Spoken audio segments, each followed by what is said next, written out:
Shalom, Bapak, Ibu, dan saudara-saudari yang dikasihi Tuhan Yesus Kristus. Kita akan bersama-sama kembali di dalam pendalaman Alkitab kita pada sore hari ini. Dan saat ini saya mengambil sebuah tema, dilahirkan kembali oleh kebangkitannya. Dengan bacaan yaitu dari Roma 6 ayat 1 sampai 14 dan 1 Petrus 1 ayat 3. Nah, oleh karena itu mari kita bersama-sama memohon tuntunan Roh Kudus. Kita berdoa.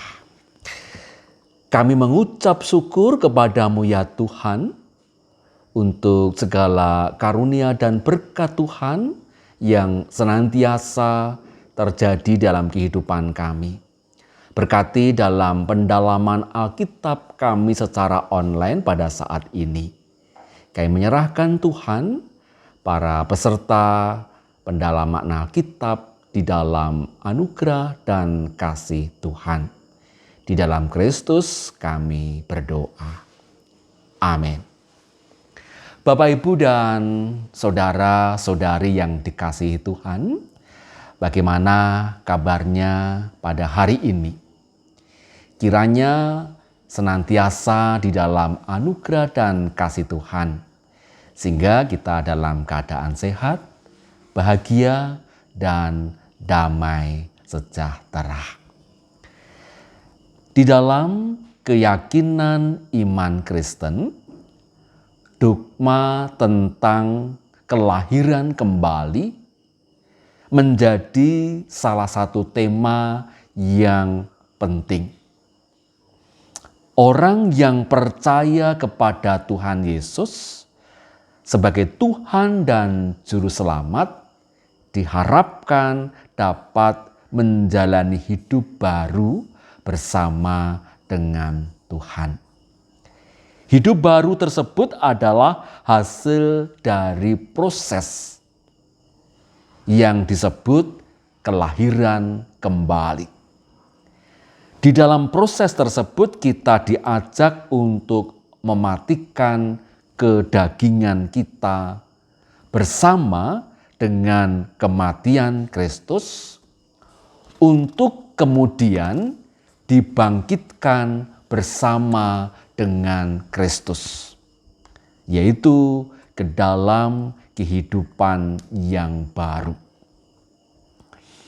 Nah, tentang kelahiran baru ini, mungkin kita bisa belajar dari sosok seorang pendeta yang unik. Sosok itu bernama Pendeta Agus Sutikno.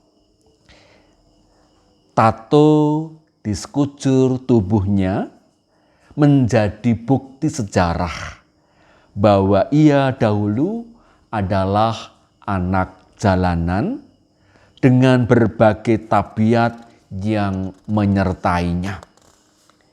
Ia yang dahulu suka mabuk, mengkonsumsi obat terlarang, dan hidup menggelandang di jalan. Kisah hidup Agus berubah, yaitu ketika Tuhan Yesus menjumpai secara pribadi. Perjumpaan dengan Tuhan Yesus mampu mengubah hidupnya.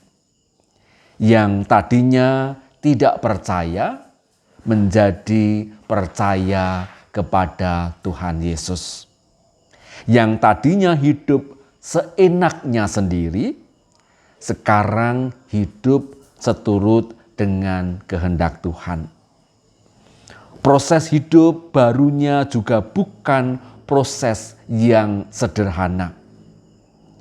Ia sempat dicurigai dan tidak dipercayai oleh orang-orang Kristen. Namun, ia tetap mencari Tuhan. Sebelum ia mendapat rekomendasi masuk di sekolah teologi, ia harus mengabdi selama 5 tahun untuk menjadi tukang bersih-bersih di gereja. Pekerjaan membersihkan toilet yang tidak pernah mau ia kerjakan saat itu harus ia kerjakan. Awalnya hatinya tentu memberontak karena ia pun tidak suka disuruh-suruh. Namun kekuatan dari Tuhan menolongnya sehingga ia mampu diubah menjadi pribadi yang rendah hati, pribadi yang mau melayani sebagai hamba. Saat masih mengikuti pendidikan teologia, ia adalah satu-satunya mahasiswa yang tidak dikirim praktek di jemaat. Mungkin kita bertanya, mengapa? Karena tubuhnya yang dipenuhi dengan tato. Ketika lulus pun, ia tidak diterima oleh satu jemaat pun untuk menjadi pendeta. Terhadap semua perlakuan tersebut, awalnya ia juga kecewa, marah, dan protes. Namun pada akhirnya ia mampu menerima semua itu dengan lapang dada dan terus memegang komitmennya untuk melayani Tuhan. Sampai pada akhirnya dalam pergumulannya Tuhan memanggilnya untuk menjadi pendeta bagi orang-orang jalanan, yaitu sejak tahun 2000. Disitulah ternyata menemukan passion, panggilannya. Ia diajak Tuhan menjadi berkat bagi orang-orang yang tersisih di Semarang. Pendeta Agus Sutikno mendirikan yayasan yaitu Hati Bagi Bangsa.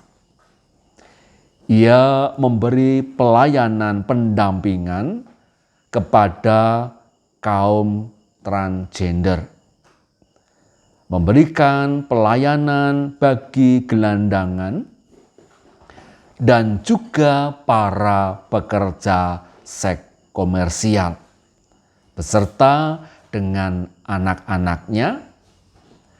Dan dia tidak memberikan pelayanan, memberikan beragam keterampilan supaya mereka dapat berhenti dari pekerjaan itu dan memulai pekerjaan baru dengan keterampilan yang dimilikinya, sehingga menjadikan orang-orang yang dahulu tersisih, terbuang, menjadi orang-orang yang mandiri. Setiap kita dipanggil untuk dilahirkan kembali agar dapat menjalani hidup baru dengan karakter, gaya hidup, dan spirit yang baru. Mungkin perjalanan yang kita jalani dalam proses kelahiran kembali juga tidak mudah, seperti yang dialami oleh Agus Sutikno.